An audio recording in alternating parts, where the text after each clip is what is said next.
Nüüd on selgeks saanud, et Iraani sõda ei lõpe ainult Pärsia lahes. Kõige tõsisem kokkupõrge võib alata kohe pärast seda ja see ei pruugi tingimata toimuda pommidega. Praegu on kaalul Ameerika Ühendriikide varude taastamise võime, Taiwani julgeolek ja Hiina võime kasutada mineraale ja tehnoloogiat survevahendina. Teisisõnu, samal ajal kui maailm jälgib Hormusi, jälgib Peking sõjajärgset olukorda ja hoiab käes strateegilist trumpi, mis võib mõjutada nii Washingtoni, Taipeid kui ka kogu kaitsetööstust. Täna on olukord endiselt nii sõda kui ka läbirääkimised samal ajal. Donald Trump ütles, et Iraan lubas 10 naftatankeril Hormusi väina läbida heatahtlikkuse märgiks. Samas on Prantsusmaa juba alustanud läbirääkimisi tulevase missiooni kohta marsruudi taasavamiseks, kui lahingud lõpevad. Aga peamine küsimus ei ole ainult see, mis toimub Hormusis. Sügavam küsimus on, mis saab siis, kui arsenalid on tühjaks saanud. Vastus algab kriitilistest metallidest. Reuters teatas, et Pentagoni otsis enne rünnakuid Iraani vastu 13 strateegilise mineraali uusi varusid. Sama analüüs näitas, et sõda Ukrainas ja nüüd ka lahingud Pärsia lahes kiirendavad laskemoona, radarite, elektroonika ja rakettide tootmiseks vajalike materjalide tarbimist. Nii see probleem ilmnebki. Iga lask ei kuluta ainult relvastust, vaid ka mineraalibaasi, mis toetab järgmist tootmisvooru. Siin tuleb mängu Hiina. Peking on karmistanud kontrolli haruldaste muldmetallide ja teiste strateegiliste mineraalide üle.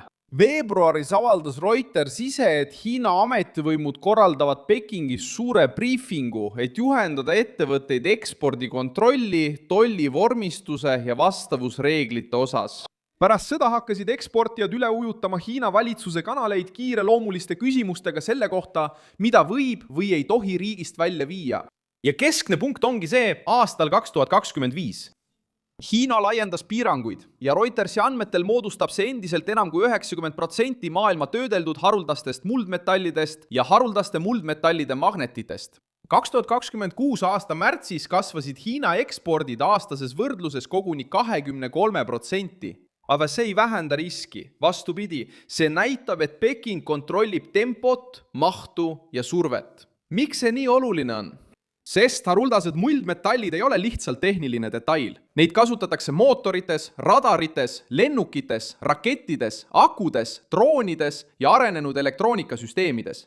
Kui Hiina karmistab litsentseerimist, järelevalvet või eksporti, ei peata ta ainult ühte tehast. Ta võib aeglustada terveid tarneahelaid, tõsta kulusid, vähendada sõjaliste varude täiendamise tempot ja tekitada pingeid tsiviilsektoris. Samal ajal on see vaikne, kuid tugev surve.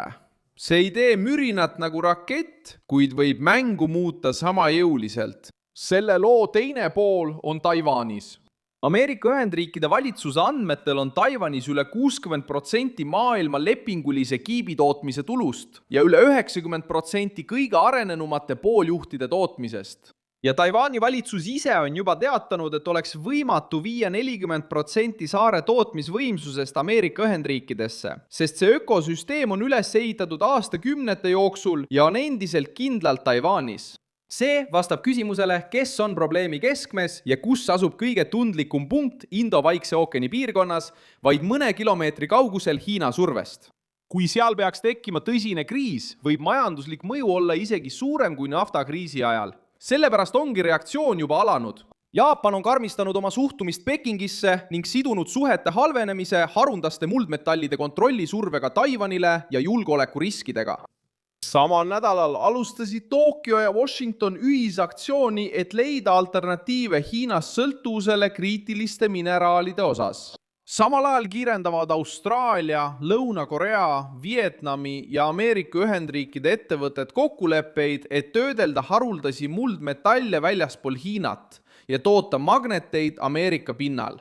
Liikumine on olemas, kuid see on veel kaugel sellest, et lahendada probleem lühiajaliselt. Lõppkokkuvõttes on järeldus selge. Kes kontrollib toorainet, rafineerimist ja kiipi, ei kontrolli ainult turgu, vaid ka aega, täiendamist, hinda ja poliitilist võimu. Iraani sõda võib küll jõuda lahenduseni, kuid otsustav vastasseis on juba liikumas teisele rindele. Ja sellel rindel ei ole Hiina trumbiks mitte laevastik, vaid tarneahel.